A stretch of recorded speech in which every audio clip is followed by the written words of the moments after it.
Hello everyone in Cyberworld, it's time for another project, so let's get right into it. On my last video, I disassembled my Murphy beds in order to move them to my new home. The disassembly caused some damage to the walls that needed to be repaired along with other wear and tear. So now we're going to try and repair the damage. The first step is to prepare the surface so it can be covered with joint compound. This is done by scraping off loose paint and damaged drywall, then flattening the area.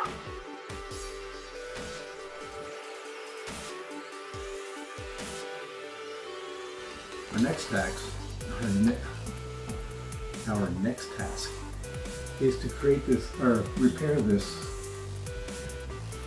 peeling that's going on.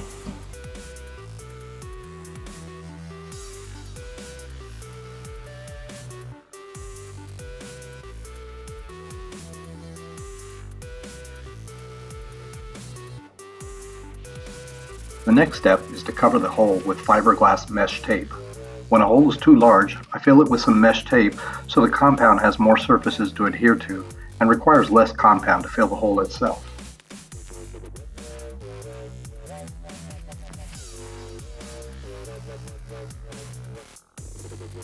I then use joint compound to cover any damage.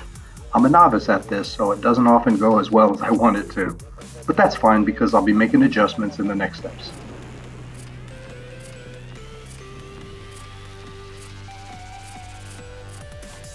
Once the compound has fully dried, the next step is to sand it down. Here's where I'm able to make adjustments and smooth everything out.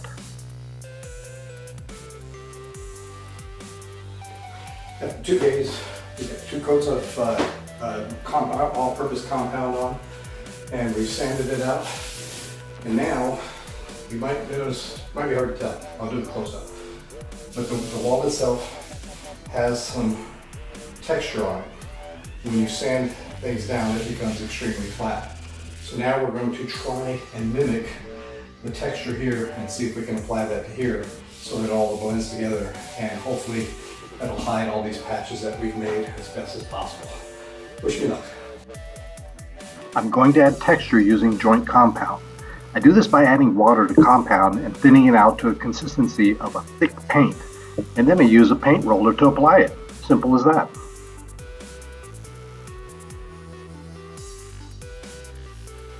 The texture has now dried. Flattened it out a little bit with a wet cloth. Let it dry for a few minutes, and now we're ready to start painting, and hopefully it will cover and you won't even be able to see where the holes and whatnot were.